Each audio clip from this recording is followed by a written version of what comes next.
J'ai pris des couleurs ou pas? Une petite note sur 10 par rapport à avant? Maintenant. Avant? Maintenant. Alors, déjà, comment allez-vous? J'ai plus l'habitude de vous parler là, ça fait longtemps de fou, ça me fait bizarre de parler à une caméra. Il y a une vidéo chaque semaine pendant le mois d'août, mais moi là, j'ai pas tourné depuis un mois. Un mois sans lire des histoires d'horreur. Comment j'ai bien dormi. Quoi de mieux que de reprendre le tournage des vidéos avec un thread horreur. Ah, je suis content, ça m'a manqué en vrai. Aujourd'hui, comme d'habitude, il y aura 3 histoires, 2 qui sont moyennes, longues, et une qui est plutôt courte, mais qui est vraiment incongrue. J'ai dit incongrue en vidéo, oui. En passant, on parle de moi là, mais j'espère que vous vous êtes bien reposé cet été, que vous avez bien kiffé, peu importe ce que vous avez fait, que vous soyez parti ou non, que vous soyez sorti ou non, que vous ayez joué aux jeux vidéo, que vous ayez fait du sport, j'en sais rien. Bref, j'espère que ça vous a fait méga du bien. Moi, c'est le cas, ça m'a ressourcé de malade, ça m'a vraiment fait du bien. Désolé, je suis dans l'euphorie, je prends des petites libertés là, je parle un peu plus que la normale au début de thread d'horreur, mais je suis vraiment content de retourner là, ça me fait plaisir, ça m'a manqué. Bref, on commence avec la première histoire, qui sera l'histoire incongrue. Elle est méga badante, vous allez voir, mais la chute est un peu genre cool. Je dirais pas que vous allez taper une barre devant la chute, mais vous allez faire Nani? Bref, cette première histoire, c'est celle de Marcus, et elle lui est arrivée il y a quelques années quand il rendait visite à un ami à lui à Cologne. Et dans la foulée, il se dit qu'il va en profiter pour se joindre à une réunion de son groupe de LARP. Là, vous vous dites comme moi en lisant l'histoire, mais c'est quoi LARP? Je comprends pas. Et pourtant, vous allez voir, c'est proche d'un truc que vous connaissez sûrement. En gros, imaginez un jeu Donjons et Dragons, vous savez, où tout le monde est autour d'une table, lance les dés, il y a un maître du jeu, on fait face à des situations, on prend des décisions, etc. Bah là, c'est la même chose, sauf que chaque personne autour de la table est déguisée et incarne vraiment le personnage qu'il joue dans le jeu. Bref, vous l'aurez compris, Marcus, il est fan de RP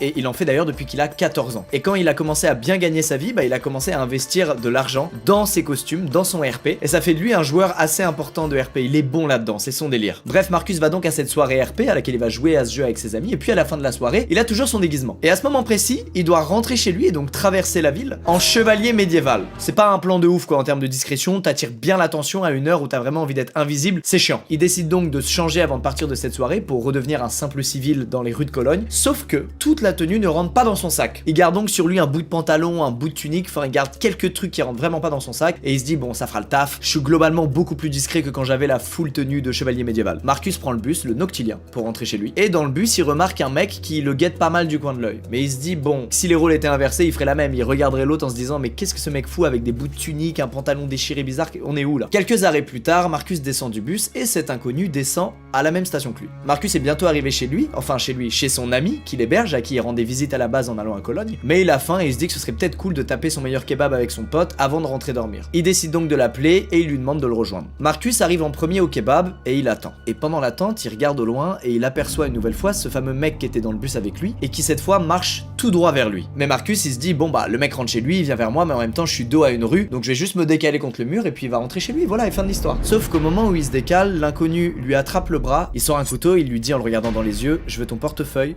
ton sac et ton téléphone. Marcus, sous la menace du couteau, lui donne son portefeuille et son téléphone, mais il lui explique que dans son sac, il y a rien à part un costume de RP qui lui a pris des années à faire et qui vaut que dalle. Sauf que cette simple phrase déclenche chez cet inconnu on ne sait quoi. Et Marcus se prend 2 coups de couteau en plein dans le ventre. Et là, les souvenirs de Marcus sont flous. Il se souvient de se faire secouer presque immédiatement après être tombé par terre par quelqu'un. Et ce quelqu'un, c'est son ami qui en fait vient de le rejoindre et vient de le voir se faire poignarder sous ses yeux. Mais à ce moment-là, l'inconnu, il a pas encore pris la fuite, il est avec les affaires de Marcus à seulement 1 mètre de Marcus et il se met à marcher vers l'ami de Marcus pour probablement l'agresser lui aussi. L'ami de Marcus regarde tout autour de lui et il tombe sur le casque d'armure médiévale de Marcus qui est tombé du sac quand le mec le lui a arraché des mains. L'ami de Marcus prend donc ce casque dans la main, il met des énormes coups sur le mec avec et ça suffit à le faire fuir. À ce moment-là, Marcus est toujours à terre, il est mal, mais l'inconnu n'est plus là, il n'y a plus de danger, et donc son ami le relève et commence à examiner ses blessures. Et là, c'est le fameux truc incongru dont je vous parlais. La tunique de Marcus est déchirée, mais il se trouve que par chance, il avait gardé sous sa tunique sa putain de côte de maille. C'est lourd, ça se compacte pas, ça se plie pas, c'est un enfer. Du coup, il l'a gardé sur lui avant de partir, et c'est ce qui lui a sauvé la vie ce jour-là, puisqu'au lieu d'avoir une énorme plaie profonde au niveau de l'estomac, il a juste quelques égratignures et un énorme bleu. Marcus explique donc que si ce soir-là, il revenait d'une autre soirée qu'une soirée roleplay à laquelle il était habillé en chevalier médiéval,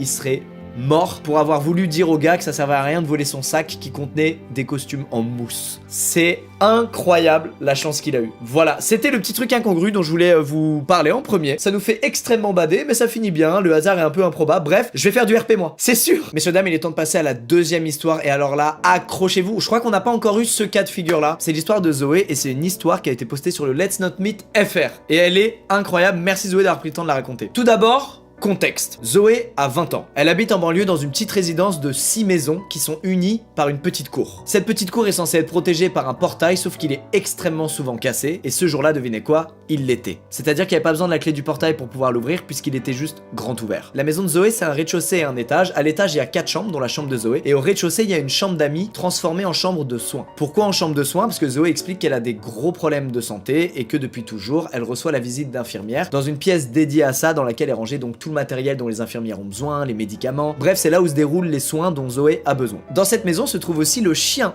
de Zoé, dont elle est très proche. Tellement proche qu'il est capable de sentir quand Zoé va faire une crise d'épilepsie avant qu'elle la fasse. Évidemment, il aboie jamais, même pas sur les infirmières qui passent à la maison, puisqu'il est habitué à leur passage et il les connaît toutes. Enfin, la fréquence des passages de ces infirmières, c'est 4 à 5 fois par jour. C'est conséquent, mais c'est le traitement de Zoé. Vous comprenez donc pourquoi il y a une pièce dédiée à ça. Bref, ce matin-là, il est 8h, et comme chaque matin, Sandra, l'infirmière libérale parmi d'autres, qui s'occupe de Zoé, toque à la porte. Zoé lui ouvre la porte et elles vont toutes les deux dans la chambre de soins pour que Sandra s'occupe d'elle. Le traitement, c'est un process assez précis auquel Zoé est complètement habituée, elle le connaît par cœur. D'abord, elle lui fait une perfusion d'antidouleur. Ensuite, elle remplace ses diffuseurs d'antibiotiques, puis elle lui fait une prise de sang, puis enfin, elle remplace la cassette de sa pompe à morphine. Pendant tout ça, évidemment, Zoé, elle discute avec l'infirmière, en l'occurrence Sandra, elle parle un peu de tout et de rien. Après 40 minutes de soins, Sandra donc s'apprête à partir de chez Zoé, et elle lui dit, bon bah voilà, je reviens dans 4 heures, mais aujourd'hui, j'aurai peut-être un poil de retard. Ça n'alerte absolument pas Zoé, qui lui dit, ok, pas de souci, et qui va ensuite se poser dans son canapé avec son chien. Le temps passe et puis elle entend une voiture se garer devant chez elle. Elle regarde l'heure et il est 11h50. On est donc 1 heure avant l'arrivée prévue de Sandra. Et puis en levant les yeux, elle voit que son chien est maintenant assis devant la porte d'entrée et qui grogne. Mais malgré tout, Zoé, elle est pas paniquée du tout. Pourquoi? Parce que c'est un truc qui lui est déjà arrivé, qu'une infirmière arrive 1 heure en avance, puisque des fois elles inversent 2 créneaux pour des histoires de logistique, c'est plus pratique selon où elles sont, etc. Elle entend toquer à la porte et ça c'est étrange parce qu'habituellement à partir du 2e créneau de la journée, l'infirmière ne prend plus le temps de toquer, elle rentre directement, elle va voir Zoé. Et puis en ouvrant la porte, elle tombe non pas sur Sandra, mais sur une infirmière qu'elle n'a jamais vue. Elle lui explique qu'elle s'appelle Camille, qu'elle est étudiante en 3e année d'infirmière, et que Sandra sera un peu en retard et elle lui a donc demandé de venir préparer les soins avant son arrivée. Encore une fois, c'est un truc qui est déjà arrivé pas mal de fois à Zoé ça. Mais bon quand même, elle est étonnée que Sandra l'ait pas prévenue, surtout qu'habituellement au moindre imprévu, elle reçoit un message direct. Elle se dit qu'elle doit être débordée, et donc elle montre à Camille, cette étudiante, la salle de soins. Mais son chien continue de grogner, à tel point que Zoé le sort de la salle de soins et l'enferme dans le salon. De retour dans la salle de soins, Zoé s'assoit, elle sort son tel, elle check des trucs, le temps que Camille fasse toutes les préparations. Et en levant les yeux, Zoé voit que Camille a dans la main une seringue. Alors, pour vous et moi, oui, il y a rien d'anormal, mais pas pour Zoé. Zoé, elle connaît par cœur le process de ses soins. Il commence systématiquement par l'ouverture d'une seringue neuve, pré-remplie de sérum physiologique, à l'aide de laquelle l'infirmière rince son cathéter central. Là, la seringue que Camille a dans la main, c'est pas une seringue qui vient d'être déballée, c'est une seringue dans laquelle elle vient de mettre quelque chose, Camille. En tournant la tête, elle voit les ampoules qu'on utilise pour lui injecter son traitement, et ces ampoules ne sont pas ouvertes. Camille s'approche d'elle pour lui injecter le contenu de la seringue, et au même moment, Zoé reçoit un message de Sandra. Un message dans lequel elle lui dit qu'elle arrive dans 5 minutes, et dans lequel elle lui demande de sortir les affaires pour qu'elle gagne du temps. Zoé comprend immédiatement ce qui se passe. Pourquoi Sandra lui demanderait de sortir les affaires après avoir envoyé une apprentie infirmière le faire pour elle? Ça n'a aucun sens. La personne dans sa salle de soins n'a en aucun cas été envoyée par Sandra ou une autre infirmière. Zoé se lève, elle regarde Camille dans les yeux et elle lui dit « Je dois urgemment aller aux toilettes, j'arrive ». Elle ouvre la porte du salon pour que son chien puisse la rejoindre et elle va s'enfermer dans les toilettes avec son chien. Quelques secondes plus tard, elle entend sa porte d'entrée claquer. Et puis, le silence. Plus un bruit dans la maison. Et quelques minutes plus tard, elle entend une nouvelle fois sa porte d'entrée claquer. Puis elle entend Sandra qui l'appelle au loin en lui demandant si tout va bien. Zoé, elle est soulagée, elle sort des toilettes, elle rejoint Sandra, elle lui explique ce qui vient de se passer et elle est complètement choquée. Sandra prend tout de suite très au sérieux la situation, elle appelle la police, ils fouillent la salle des soins, ils essaient de trouver des indices, peut-être des cheveux de cette personne, ils font des prélèvements et surtout, ils récupèrent la seringue que Camille n'a pas emportée avec elle. Quelques jours après cette histoire, Zoé a eu des nouvelles des analyses du contenu de cette seringue. Et comme prévu, c'était pas du tout du sérum physiologique. Dans cette seringue, il y avait 2 trucs. Le premier, c'est un paralysant. Il y avait une dose assez puissante pour paralyser un homme de 120 kg. Le deuxième, c'était un médicament pour diminuer le rythme cardiaque. Sauf que la dose de ce truc-là dans la seringue était tellement énorme qu'elle aurait arrêté le cœur de n'importe qui. Mais une semaine plus tard, Zoé a de nouveau des news. Apparemment, cette fille, Camille, la suivait depuis au moins 3 mois. C'est-à-dire que la police a réussi à trouver des images de caméras de surveillance d'une pharmacie. Et on y voit Zoé au comptoir et Camille, le rayon d'à côté, très attentive sur ce que Zoé raconte au pharmacien. C'est donc en l'espionnant comme ça qu'elle aurait su qu'elle a des traitements à domicile, qu'elle aurait su les heures de passage approximatives des infirmières, qu'elle aurait su aussi son adresse. Alors tout ça c'est pas fait en une seule fois, ça s'est fait sur plein de jours. Comment se termine l'histoire? Bah écoutez, l'enquête est toujours en cours. Zoé ne sait toujours pas qui était Camille et pourquoi elle l'a choisi elle et pourquoi elle voulait arrêter son cœur. Enfin, ça a pas trop de sens. C'est une tentative de meurtre quoi, gratos. Zoé elle a pas déménagé, elle habite toujours au même endroit, simplement c'est systématiquement les mêmes infirmières maintenant qui passent la voir. Et aussi maintenant quand elle se rend dans une pharmacie pour acheter ses traitements, bah chaque fois c'est une pharmacie différente, un jour différent et une heure différente. Voilà, horrible cette histoire. Ah, je retire mon casque, j'ai chaud. Bref, j'espère qu'elle vous a fait kiffer celle-là. Moi je la trouve incroyable. En tout cas Zoé, t'as été d'un... Si tu regardes cette vidéo vu que t'es française, t'as été d'un courage incroyable. Merci de nous avoir partagé ton histoire et puis courage pour tes traitements. Messieurs dames, c'est l'heure de la dernière histoire et c'est celle d'Eva. L'histoire se passe un an avant qu'Eva la raconte, à une époque où Eva vit seule. Entre temps elle a emménagé avec son copain. Félicitations Eva. Ce jour-là il est 20h, elle est tranquille dans sa chambre à l'étage de sa maison. Elle bosse sur un projet de broderie. Et Eva quand elle fait un truc elle est vraiment focus, donc elle a aucune conscience de ce qui se passe autour d'elle quoi. Bref, elle est donc en train de broder et puis d'un coup elle sent son lit vibrer.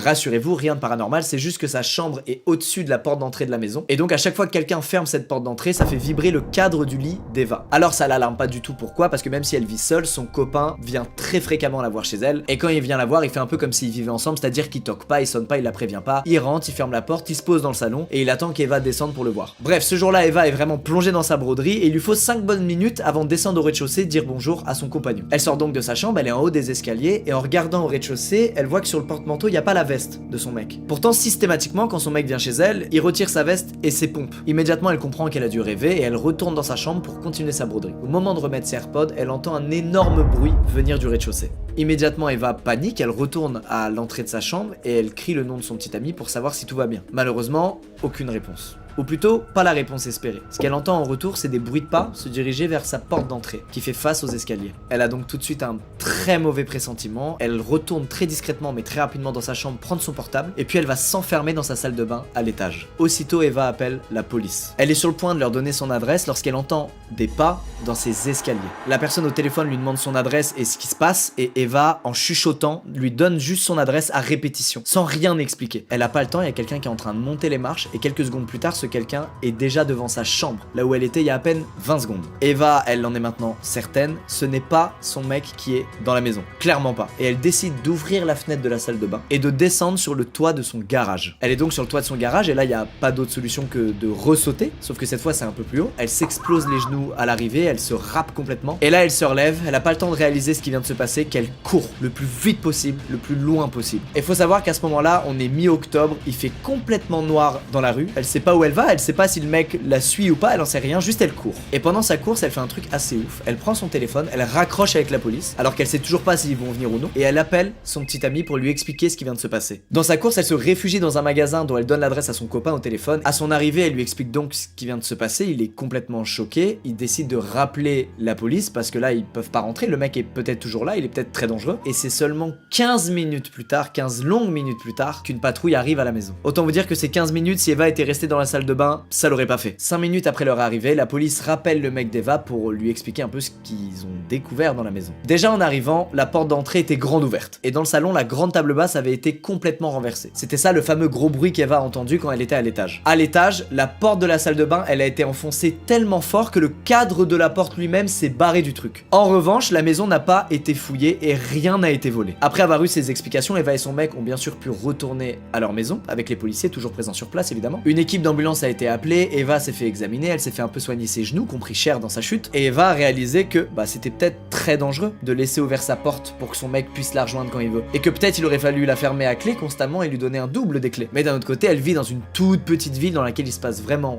rien, et des trucs comme ça, c'était jamais arrivé. Les 2 semaines qui suivent, évidemment, le mec d'Eva a littéralement habité chez elle. Normal. Et ils ont eu des news, ils ont eu le fin mot de l'histoire. La police a pu checker toutes les caméras de surveillance du quartier. Et sur ces caméras de surveillance, on voit un mec essayer de rentrer dans 2 maisons avant de rentrer dans celle d'Eva. Parce qu'elle avait pas verrouillé la porte, puisqu'elle savait que son mec allait venir dans pas longtemps. De plus, sur les caméras de surveillance, on voit qui est ce mec. Et ce mec, c'est un voisin d'Eva. Un voisin qu'elle a croisé quelques fois, qui avait l'air parfaitement normal, hormis le fait qu'à chaque fois, il lui demandait des news sur son taf et sur son mec. Alors, elle a jamais su pourquoi son voisin était rentré chez elle par effraction et ce qu'il voulait. En tout cas, le mec a été arrêté et placé en détention, puis il va être jugé. Et elle a aussi entre-temps emménagé avec son mec. Voilà. Si j'ai des voisins qui regardent cette vidéo, les gars, je ferme tout le temps ma porte d'entrée, ok? N'essayez même pas à devenir aller direct ailleurs, ok? Bref, c'est la fin de ce thread d'horreur. Les histoires vous ont-elles plu? C'était long. Après, bon, Clément a tout raccourci et tout, mais c'était quand même long, je crois, aujourd'hui. J'espère qu'elles vous ont plu. Je suis content d'avoir tourné ce thread d'horreur. J'ai un peu galéré des fois à dire certaines phrases et tout. Je sens que je suis rouillé là. Il faut que je reprenne du poil de la bête, comme on dit. Bref, on se revoit très bientôt du coup pour de nouvelles vidéos. Là, on va repasser à une vidéo tous les 5-6 jours. Encore une fois, ne devenez pas parano à cause des threads d'horreur. Juste restez vigilants, surtout avec les inconnus. On est vigilants. Vérifiez que vous avez bien fermé à clé la porte d'entrée, que vous avez bien la côte de maille qui est mise au cas où quelqu'un vienne la nuit pour.